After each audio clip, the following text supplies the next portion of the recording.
first episode of Maddie Makes Comida Mexicana. Yes. So I've been in Mexico for 4.5 years now, and I'm thinking, why in the heck have I never made a video like this of trying to make authentic Mexican food? So that's what I'm going to do today with one of my very favorite dishes in the entire country, Pozole Verde, Estilo Guerrero. So this is like a type of delicious soup that they make in Guerrero. There's different types of pozoles throughout the country, but Guerrero style is my favorite. When I first tried it in Acapulco,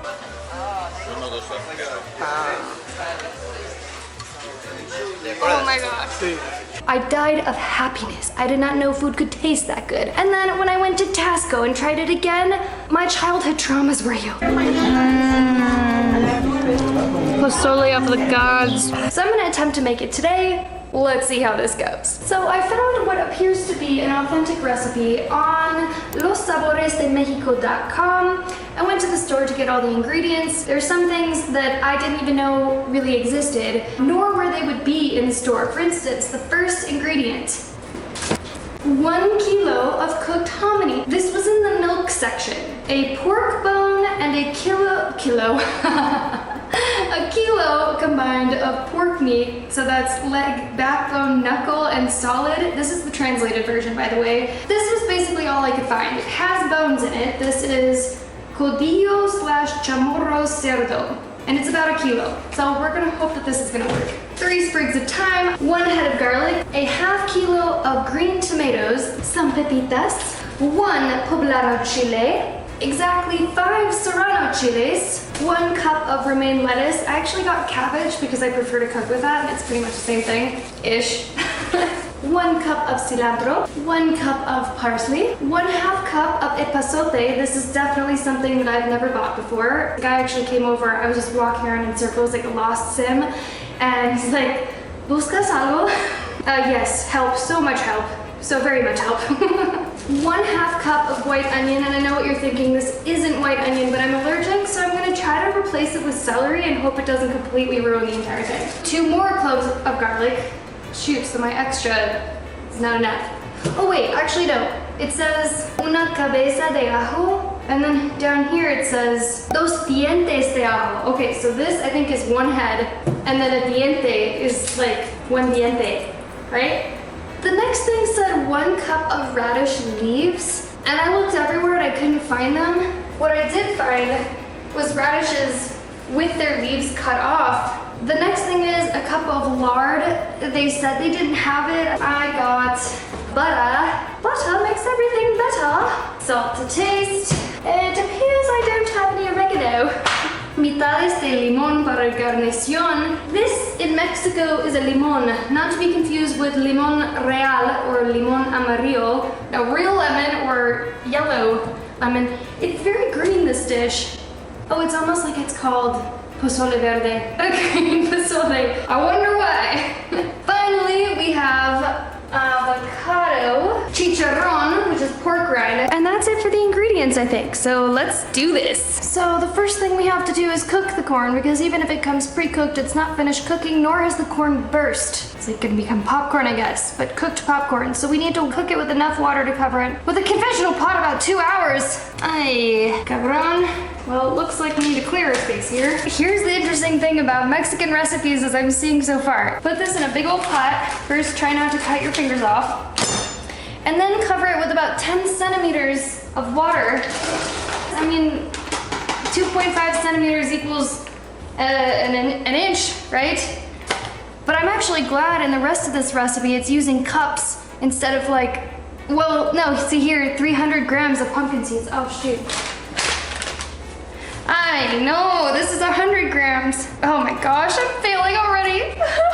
I can do this. I can do this. This says cover it with 10 centimeters. So if I math, 2.5 centimeters equals an inch. That's 4 inches. But the problem is, it says if you put it in a pot, what size pot? 4 inches of water is going to be a lot different if it's this size pot or this size pot or this size pot. Sidebar, if you're enjoying this video and you want to see more from me, hit that subscribe button.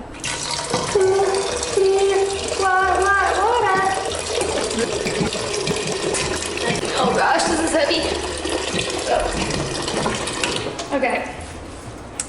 That's about 4 inches, right? So basically it says to cover it, or to put the bay leaves. By the way, I forgot that. Bay leaves, which I interestingly learned from this recipe, are hojas de laurel. Bay leaves. How do you get that? How is the translation for that so interesting?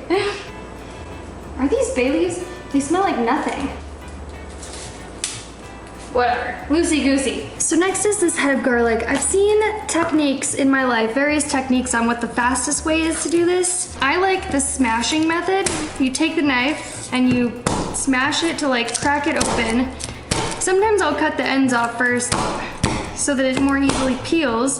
But do you have a better way to do this? I've also seen like you put it in a jar and shake them around and then it comes off easier, but this is such a tedious process sometimes. The thing is, it doesn't tell me here at this part, do I dice it? Do I put these cloves in there like whole? Thinking you would probably chop it up a little, right? Open to interpretation, like my life these days. I just love garlic though. You ever wanna like, you know, repel people more? Just eat a freaking clove of garlic before you go out. No one will bother you, least of all the vampires. Okay, I'm doing the whole choppy chop, like a little like rough chop of this garlic. Okay, now it says to put the pork bone, which I don't have because I couldn't find it at the store, so I just bought pork with bones in it. Maybe I just cut the bones out of all these and put that in here. I'm failing at this. Oh, I think this is gonna be good though. Like if I put the, geez, why is it so hard to cut? If I put the fat with it, that's gonna infuse. This looks like I've never cooked before in my life. I don't know why this isn't cutting. Maybe this knife. My poor chef's knife needs to be sharpened. I actually did at one point write a gluten-free and vegan cookbook. It was a goal when I was dealing with a lot of health issues to create 2 original recipes every week for a year. During that, I was letting people try the recipes because I wanted to know, like, what do you think? Does this suck? Is this like that vegan type of food that you're like, ugh, yeah, it's vegan? People really loved it. They're like, where do I get the recipe? How do I make this myself? And so I made a food blog called Sharing Every Bite, which I wish I could send you to see the recipes, but the hosting was costing me so much money, now we're gonna call actually, that I had to just close it down because it was costing me hundreds of dollars a year and I was making nothing from it because it was like a hobby project. But I did come out with a cookbook at the end and I learned a lot of really good cooking skills in the process. Blood! Don't think about it. But the meat part, obviously, it was a gluten-free and vegan cookbook, so the meat part was a little, you know, this is elusive for me because I wasn't doing it at that time. Yeah, so I'm just kind of cutting all the bones and the fat and putting it in there. I'm hoping it's like the good type of fat, you know, like boobs, those are the good type of fat. Now we're getting the part where the onion comes in. We have to cook the pork with enough water, whatever that means. And then we have to grind the pepitas, which I wish I got enough of because apparently that's part of the mole of this soup. And I love this part. She says, I recommend this blender processor because it has solved my life in a single device, and she has 2. So I need to get that because I need to solve my life for sure. With a device or 2. Well, it didn't say to do this, but I chopped up the meat and I hope this is enough water. Zoop. A few cloves of garlic and salt. Doesn't really say how much, so we're gonna go with that. Zoopity zoop. This seems to be boiling. It didn't actually say, to my knowledge, whether it should stay boiling for 2 hours, whether it should simmer for 2 hours. Nope, it doesn't say. So we're gonna let it kind of like medium boil. Turn it down just a little bit just in case I don't want to overcook my corn. So next we have to blend the pepitas for the mole part of this. I don't really know what to do because this is only 1/3 of the amount that I was supposed to have and I'm sure that's going to affect it negatively. I thought this was just for garnish because they put them out sometimes for garnish or like as a snack before you eat it. I can maybe like use some cashews. Is that gonna destroy this whole thing? Or, I mean, I feel like it's probably like the texture as much as it is the flavor. I'm gonna try it. I'm very good at improvising in recipes. That's literally what I did with that gluten-free vegan cookbook. Like I had to find solutions for all these foods that I couldn't eat anymore. And I mean, I got pretty good at it. So let's just hope this is one of those situations. I have now entered uncharted territory. We have had to add a third pot where we can cook the tomatoes, but it says without the skin. I've never de-skinned a tomato.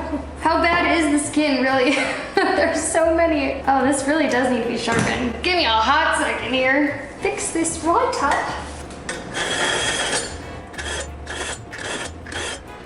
So to de-skin this, I don't know what's so bad about this skin. I'm sure the blender could handle it. I feel like also the skin has all of the nutrients and stuff. So maybe I'm a total weirdo, but I feel like throwing all of this away is such a waste. I don't have like an ability to compost right now because of this type of apartment. It doesn't have like a balcony or a yard or anything.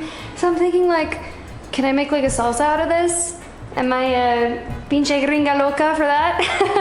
I feel like this recipe might be getting a little too loosey-goosey for me because again, it says we place a pot with water, indeterminate amount of water, and there we cook these tomatoes without their skin, which I did.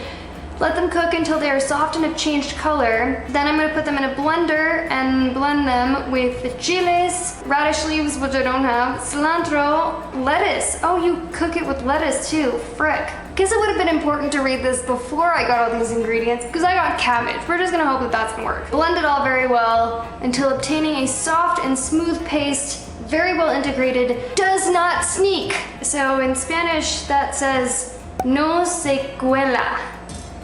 Let's look that up. Sneak. What does that mean? Doesn't sneak? I've never heard that before. Yeah, so I think I'm gonna have to phone a friend because Google Translate is not helping me. And I think the perfect friend for this is Diego from Mextaki that I just met in Mexico City.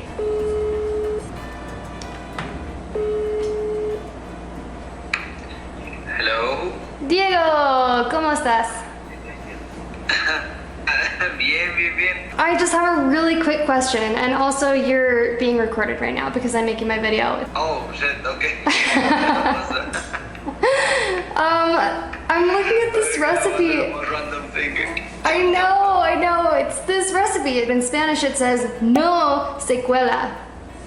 What does that mean in recipe land? No se cuela? Yeah. Like, so do you know what is a coladera? Or, bueno, un colador. Sorry, un colador. Colander? Is it like a strainer? Exacto. Entonces, no se cuela, quiere decir eso, como no tienes que pasarle el colador. Oh, okay. Don't let it sneak through a strainer then. Okay. Sí. Bueno, gracias por ayudarme. And I'll let you go because you're busy, I'm sure. A ver, I'll call you like in 1 hour, okay? So like, spontaneously. Okay, perfect. I'll probably be still here riding the struggle bus trying to figure out this recipe. For the pozole? Yeah. Okay. I'll call you and you tell me how it goes. Perfect. Okay. Perfect. Okay. Hasta luego. Bye. Bye. Okay, no se cuela. Don't let it sneak through a strainer, which I don't have anyway, so that's great. So my green tomatoes, aka I think tomatillos, have changed color.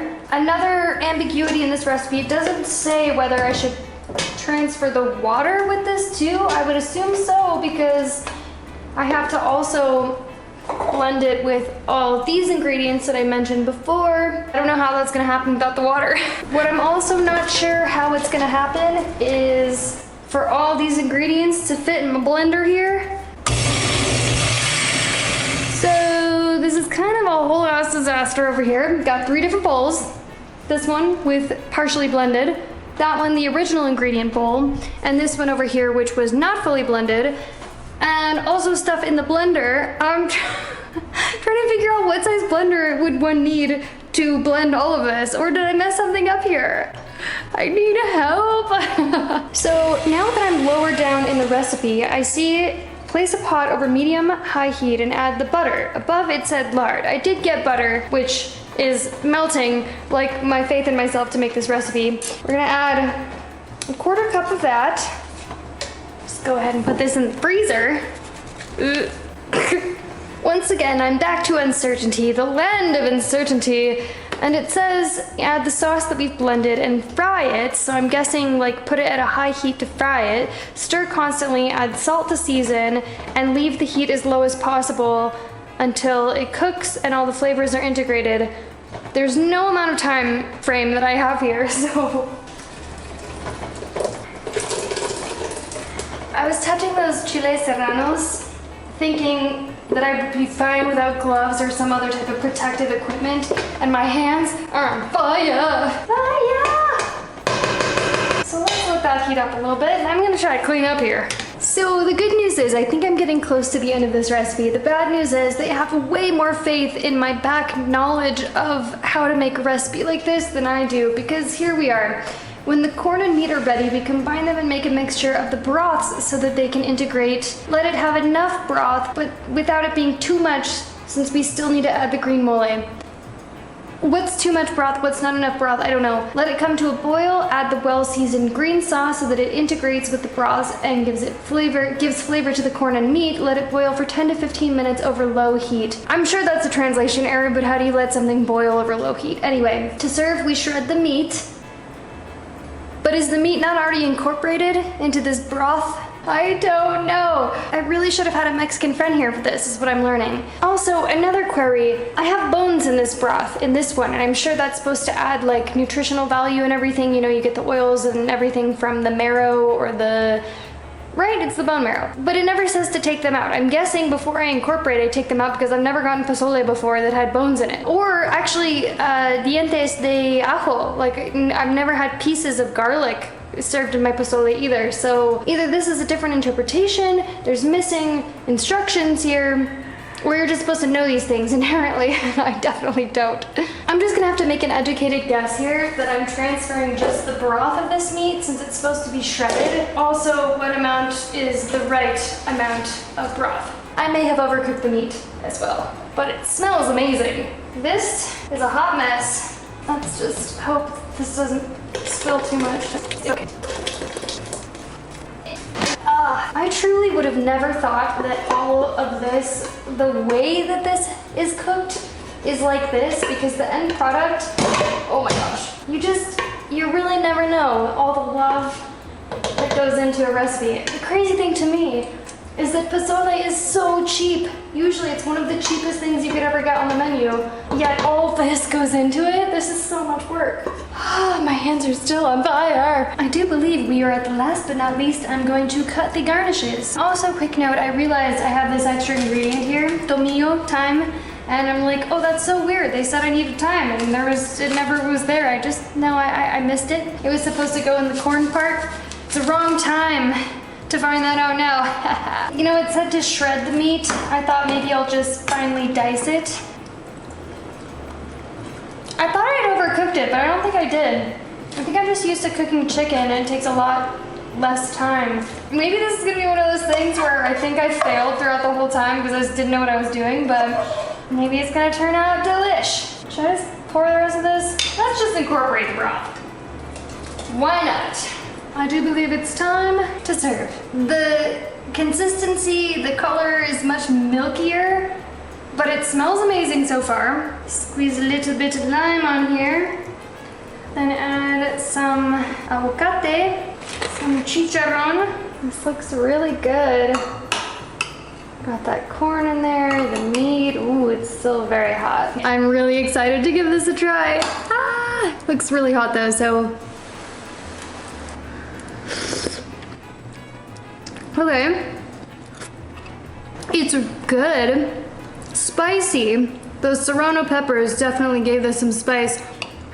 It doesn't taste exactly like Pozole Verde that I've ever tried, but it's good. I just feel like this maybe is the Maniac Maddie's version. But it's not gonna stop me from eating this, because damn, this bitch good. I'm really excited to continue eating this actually, but I don't want to end this video without giving an update on my last video situation where I got a tattoo in Mexico City and it kind of turned into a horror story. Lots of people were worried about me. Thank you everyone for the well wishes and sharing your experiences and the encouragement to go see a doctor. I did. A skin infection specialist actually who said everything is hunky-dory as long as my skin doesn't get more angry, hotter, different types of grossness happening with it, which it hasn't. Here's a picture of the current state of affairs. There's still a bit with a very thick scab on it. Thankfully, there's no more pain. It seems to be trending in the right direction. I haven't had to amputate my foot, thank goodness.